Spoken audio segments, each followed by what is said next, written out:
大家好，我係蕭蕭，星期日蕭蕭，蕭蕭又再次嚟到羅馬啦。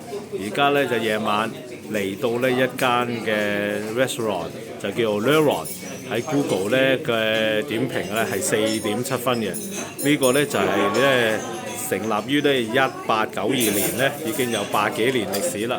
咁呢度最出名呢就話呢，佢啲水呢係由一個呢泉源嗰度嚟嘅，呢度呢係免費嘅俾你用水嘅。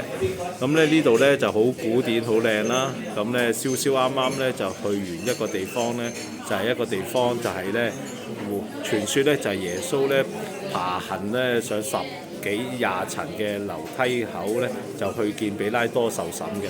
蕭蕭呢都親自咧用呢跪嘅方法呢，就爬上啲20零層嘅樓梯，感受良多。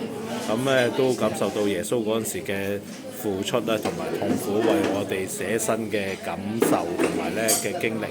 蕭蕭而家咧就嚟到呢個餐廳咧，就開始咧食翻一餐普通嘅意大利餐啦。咁咧都好感謝天父嘅祝福同埋保守同埋咧供應。好啦，蕭蕭就嚟食嘢啦。蕭蕭都介紹大家咧嚟呢間咧係值得嚟嘅餐廳，因為咧蕭蕭嚟第2次啦。